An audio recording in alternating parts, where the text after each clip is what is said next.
My board.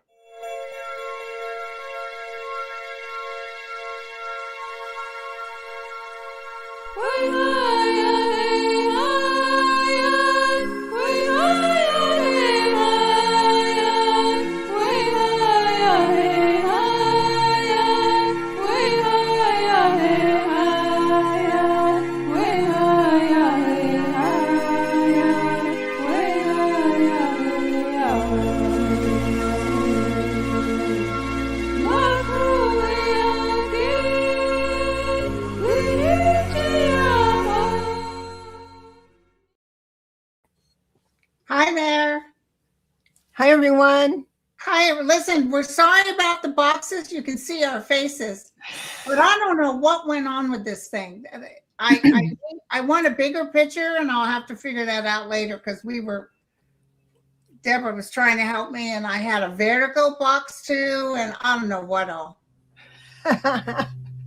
It's going to all work out because, everyone loves us, no matter how we show up, naked or clothed. It doesn't matter. Yeah. We got the greatest community. Oh my gosh. So how are you, Debra? Thanks for coming. I wanted you to talk about 26 for numerology. And I want to thank you, Linda, for giving me room to do something a little different today. And it's totally on faith in me that you said yes to this, because I only suggested it a few. Oh, yay, my book. I have your number. Thank you so much. So one of the things I've noticed, and it's hard to pinpoint, like that we're moving into a universal year, because 2026, you add up the numbers, it ends up to be a 10, you drop the 0, it's a 1. So that means a new beginning for the whole world, universal. And that's good that's kind of nebulous what it means. And then I say, oh, it's all new. We get to try new things, think different ways. But what does that really mean? And then there's astrologers saying the planets are a new way. And then there's Atlas coming in, and we're thinking maybe there's going to be a new alien or a new hero. What does this really, really mean? And I would really like to share 3 very, very short stories that will illustrate. Hi, Mel's in the house. How are you feeling, Mel? You were sick. Just talking about you. Thank you. Poor guy. He was so sick. I know. Okay, so tell me. Go ahead. Sorry. Okay, so this is real different for everybody. I just hope you enjoy it. So I'm going to explain 3 short stories about what I've researched with my hero, Harriet Tubman, that I've studied a lot about. She's a remarkable woman. And it will set up, the last story is going to illustrate the nuances for a 1 universal year, so people can get it, because it's different. It's just different than, things will be different, brand new. Yeah. So the first story is talking about Harriet Tubman's integrity. She decided to leave to run away. And the first thing she wanted to do is go talk to her father and tell him she's running away, and to prepare him, because her master is going to send the guys over and ask him, and she wanted him to be prepared. So she went to the tree line and hid behind a tree, and she called out for her father, and he said, come out and let me see you. She goes, no, I know you can't lie, so you can't see me. I'm running away, and the master's going to send the posse over, and the first thing they're going to ask you is, have you seen your daughter? And you can honestly say no. So that sort of illustrates the integrity she was raised with. What's that? Do you know what her number was? No, I didn't actually look it up. I should have, doggone it. I will by the end of the show figure that out. I'll email it or check it out. Nonetheless, then we're talking about, so now we have the differences, like them and us, red and blue, and what we're struggling with today. But we, as a collective, we need to have that integrity, that ethics. and we're moving forward. It's hard to hold, but Linda, you've helped us keep the faith, to keep that in check. So that's where they told me, they said, I said, well, I don't want to get up and brush my hair. And they said, you will help calm them down. Yeah, absolutely.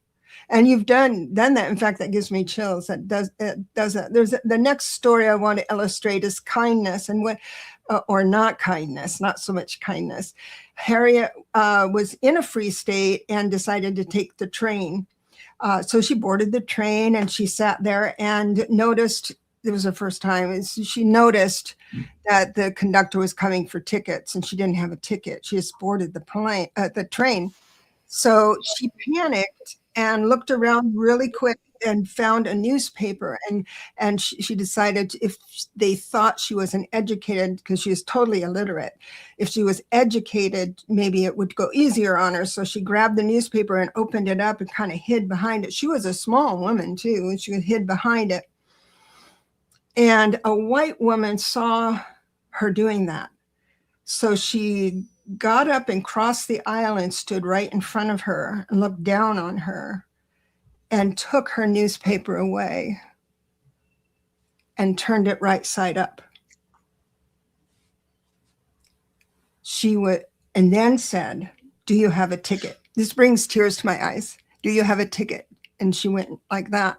She gave her a ticket because, after all, a white woman who travels by train all the time, who knows the conductor is going to, oh, my dear, I must have dropped my ticket on the way. Now, white women can lie, but because it was so treacherous for her, because she does not lie. She couldn't make up that story. Isn't that something? Now, here's where the rubber meets the road, where we come in to our one. You think that lady was an angel? I think so. But, in those days, like if it was this day, she'd be live streaming it, right? Or running on YouTube and saying, guess what I did today? And this is, we have lost our way, because there's magic. In fact, there's an intimacy of grace when you care for someone else sincerely. And that can stay with you and change your life. But the minute you say, guess what I did today? I bought a sack of fast food for somebody.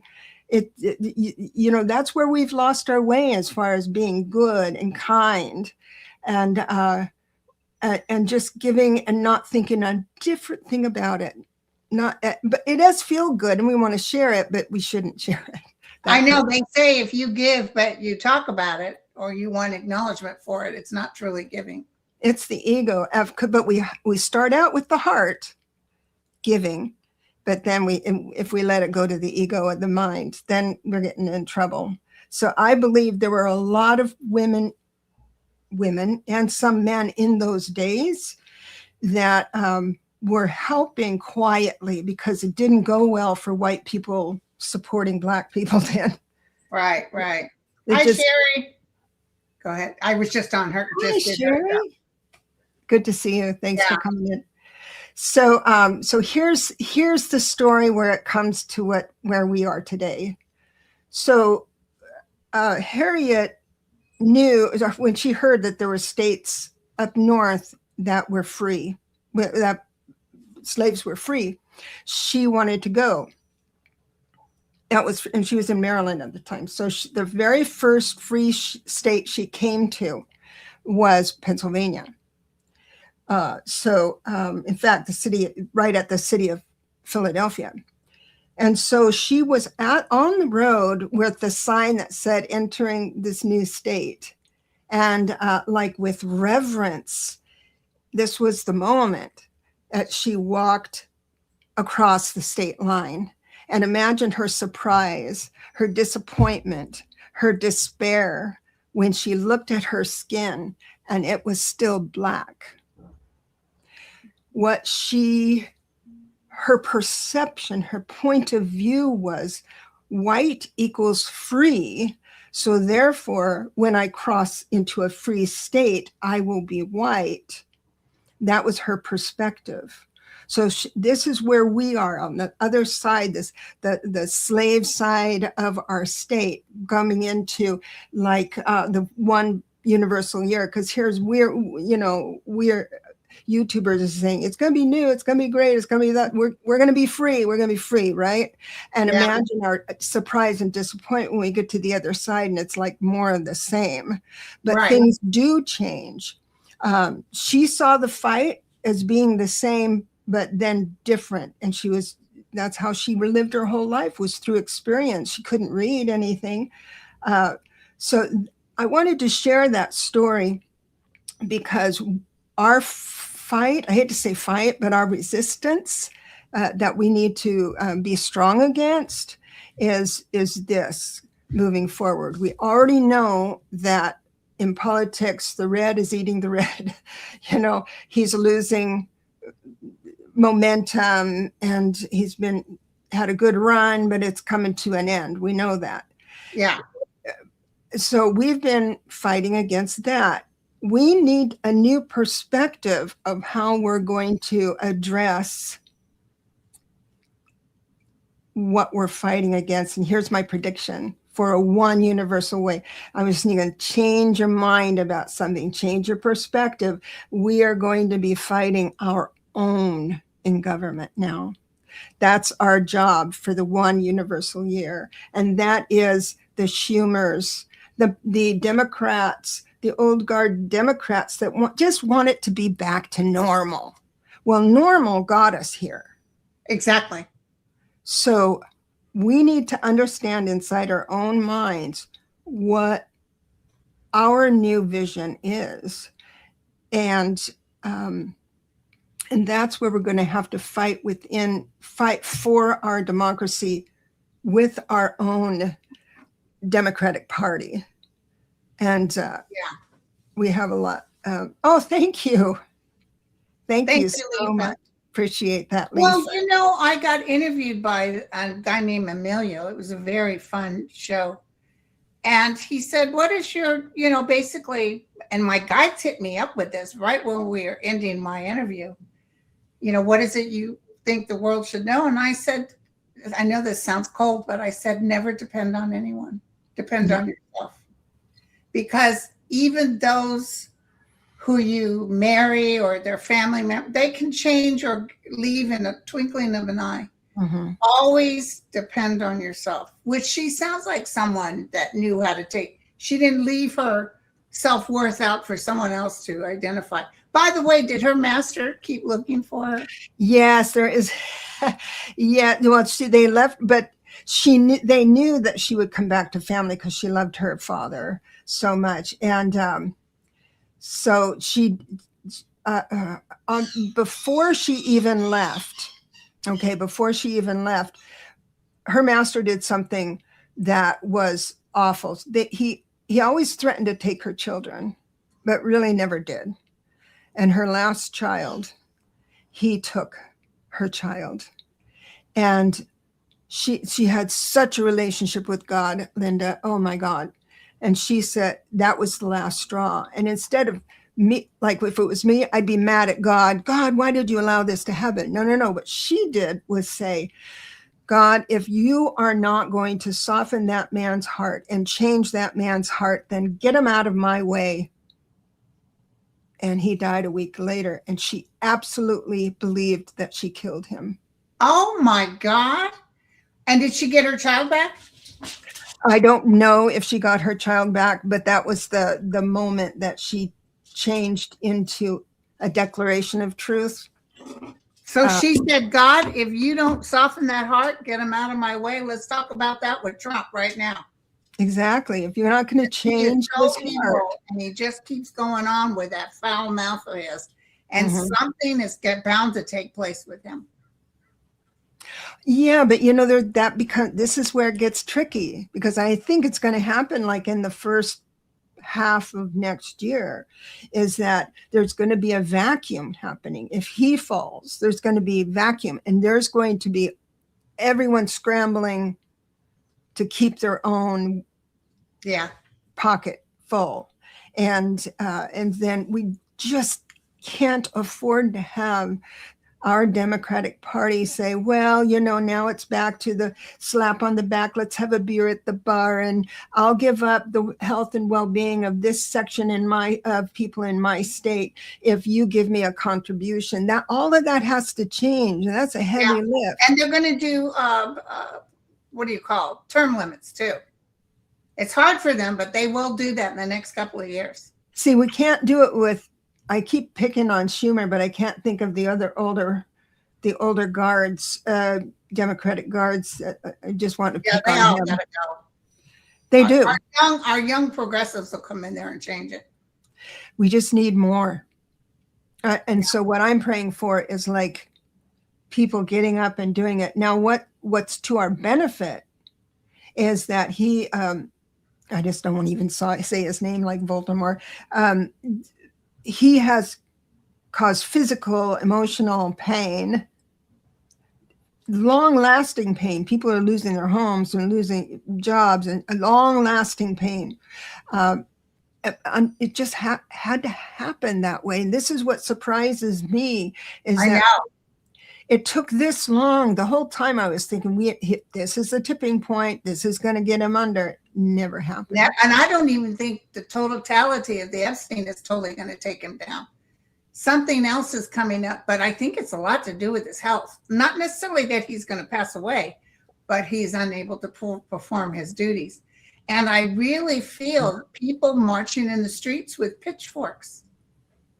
Like people will be, when they start, as it is, see, remember when he won and I told my guides, why?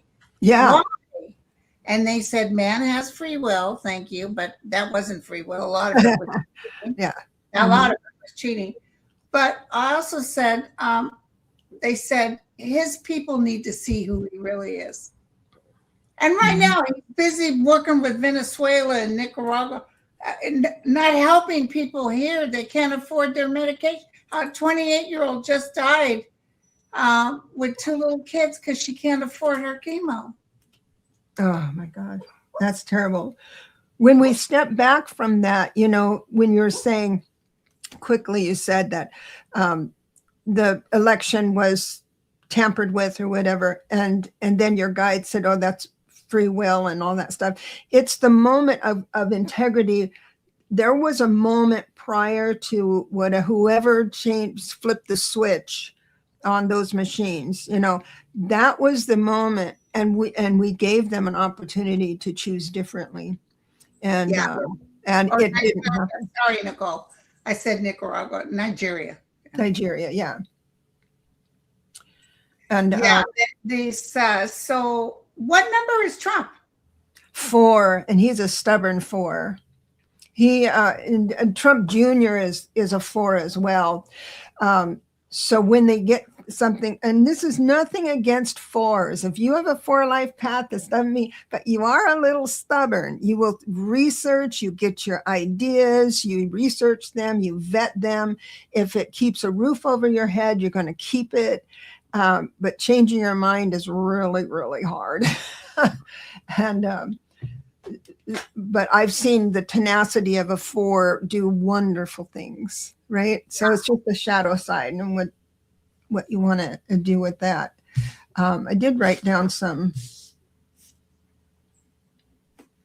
I wanted to see who Epstein was, the kind of number for that, because, you know, I went down the rabbit hole when I was learning numerology. I would write 100 serial killers' birthdays and 100 Nobel laureate birthdays and athletes and entertainers, all these, and I'd go through and what number was, you know, dominant, or because there's always a dominant.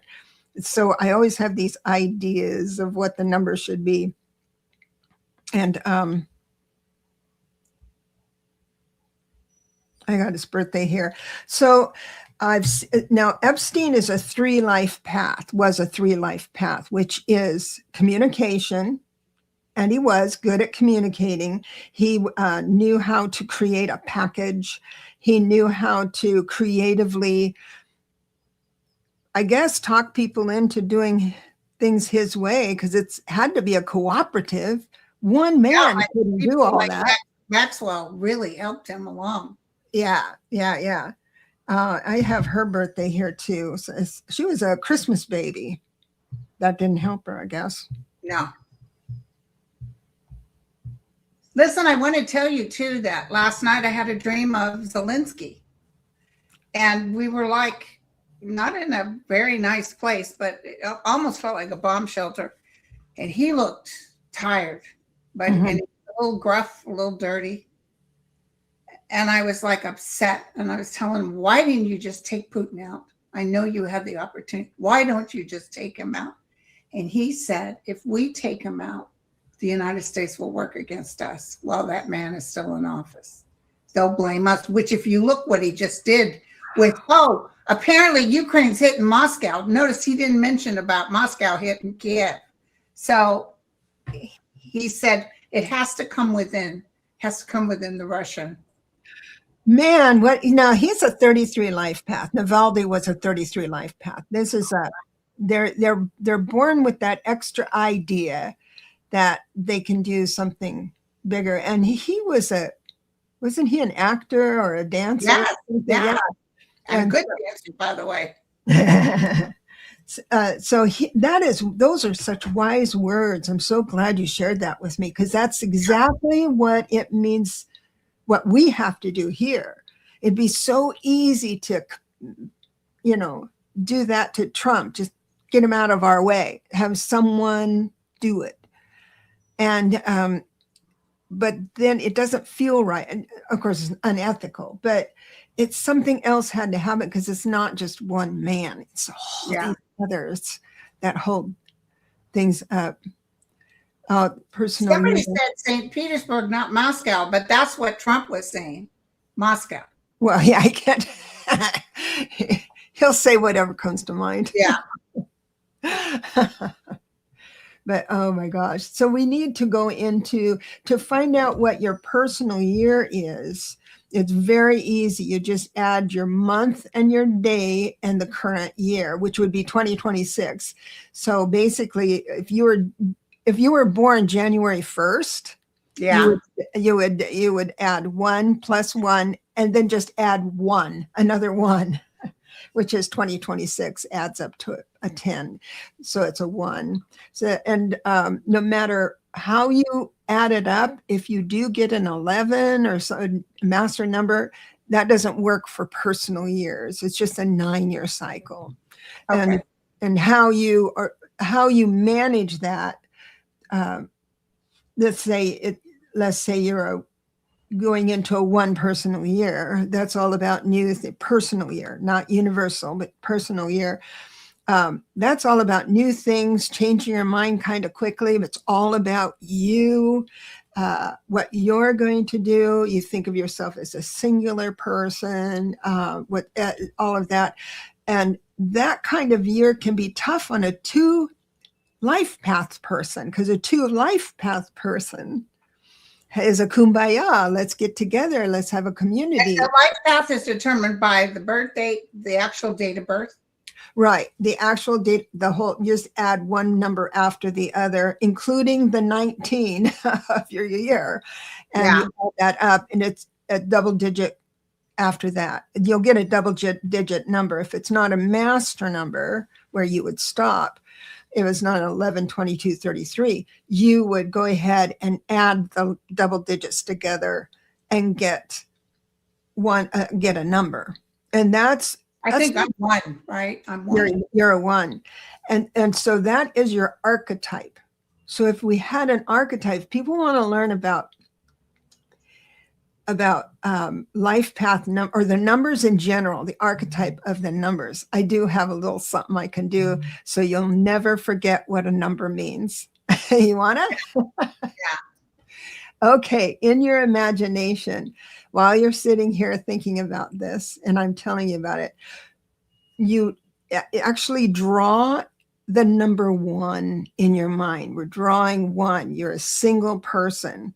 You are independent. You have an opinion outside of everyone else's. You're self-centered in a good way, self-centered in a bad way.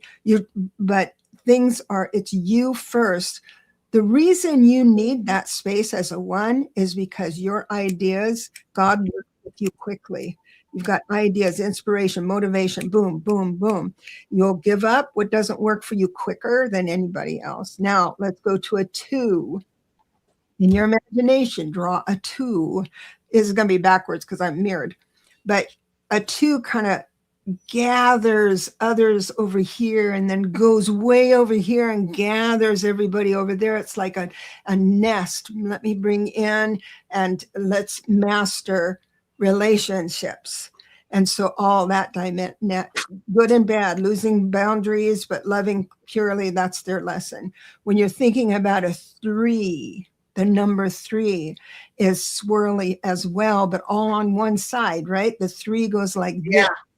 So that means I'm different and creative. I'm going to move things in a different way. The 4 is that box. 1, 2, 3. It's a box. You can't tip a 4 over if it's a box. So that's the rigidness in a good way. They don't feel comfortable. They will stay living at home until they have enough money to own something secure. Yeah, there's a lot of people like that. Mm-hmm. Yeah. And that is, it's a high priority. Now, the 5 is fun to write in the air, and it explains it because they're the restless ones, right? And so when I draw a 5, if you draw a 5, it's like I'm going to go from east to west to Mexico to the Panhandle. Travel. You see how the 5 just does all that. Now that's the active one. The 6, I look at the 6 as a grandmother with a big belly. You gotta rock it back and you write the 6 and it comes around and just gathers the babies, right? And this is the home, the hearth. 6 doesn't move often. It just, now there's active 6s. These are archetypes that I'm talking about. Now the 7s are interesting because you draw a 7 and it's just here, there. It's black and kind of white, but in an intellectual, interior way, because they go up in the atmosphere and get information, and then they bring it down and see how it fits on Earth. Brilliant people. Right, Brilliant right. people. The 8, of course, is give me this, give me that, give me that, give me this. It's like a circle of motion, and people that are 8 life paths, their destiny that they can take advantage of. I hate to use destiny because it's not a destiny, but their gifts, what they can have in the world. Life is going to offer you good food, good lodging, good opportunity to invest in the world. It's like the pentacles. These are tangible things. So their life can move kind of on the slow side, it seems like, but everything acquired is of value. The 9 is, when you draw a 9 in your mind, it goes from the right to the left and then down again. So it's revisiting everything from that cycle. Yeah. And bringing it down into a declaration of your own truth. So that's how I look at the personalities of the numbers. And when you adopt that, for everyone here who's such incredible psychics and seers and healers, if you get to know a number personally like that, so you learn the archetype, and then you find out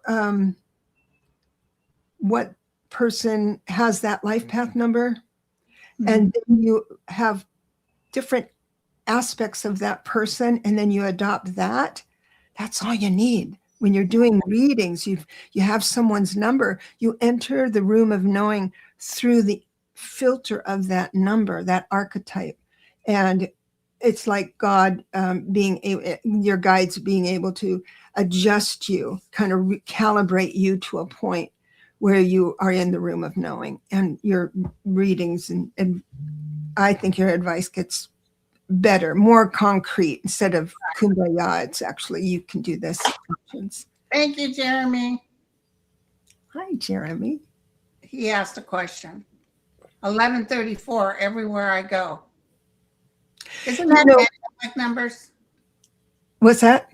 Is that numerology or is that an angel number? Oh, all of the numbers have an angel component to it. I don't work with that because, but Sacred Scribes Index has all the numbers, and her interpretation of what angel is connected to every single number. So you could go there. Just be mindful. It's sealed. There's a lot of ads on there. So just get to that point. Yeah. But nonetheless, you can. Now, how I do numbers is that I add them up. Right. And so the moment is, so what's the message of that number? You add 7, 4, 3, 1, and 2. So 7, 8, 9. This is a 9. So the energy signature of a 9 is please give up what doesn't work for you anymore.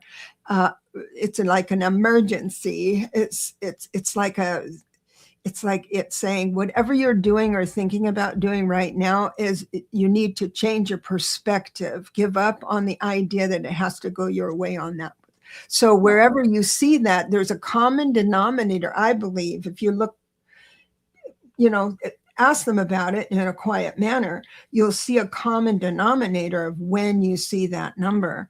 And then you can say, okay, I got to give up something, whatever that is. That's how I would do any number. So the theme for 2026 is 1. And no matter what number you are, what does the 1 represent?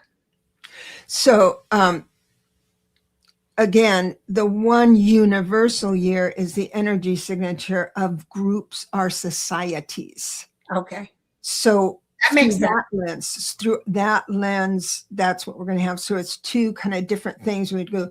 So if a 1 personal year is all, if you have it personally, is all about trying new things, not being afraid to try new things, not being afraid to give up on things that aren't working out quickly, how to be brave, and in a meeting at work, just shout out what you're feeling, that you're going to have an impulse to do that. Be brave to do that, even if it costs you some stares or something like that. That's the impulse. That's when you work with the numbers.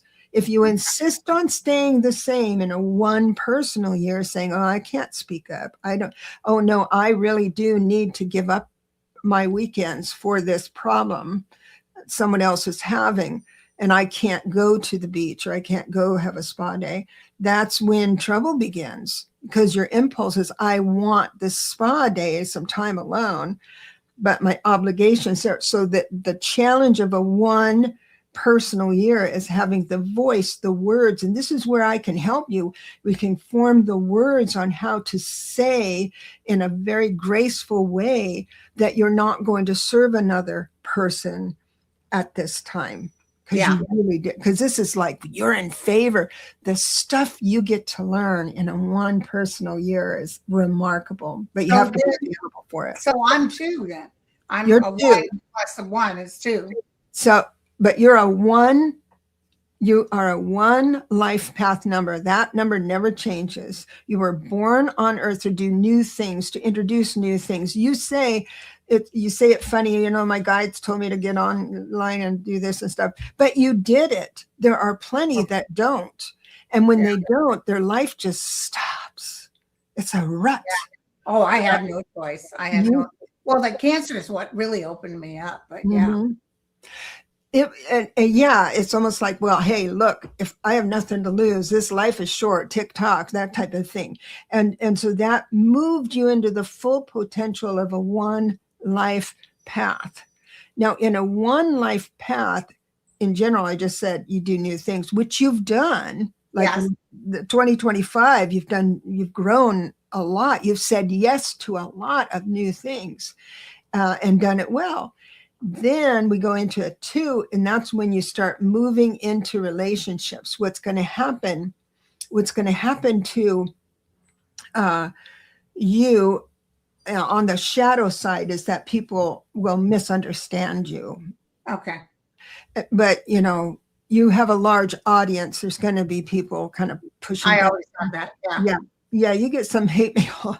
I experienced some of that when I was on last, and I'm thinking, oh my gosh, she lives with this every time she goes online. Yeah, but I have my daughter who deletes them and blocks them.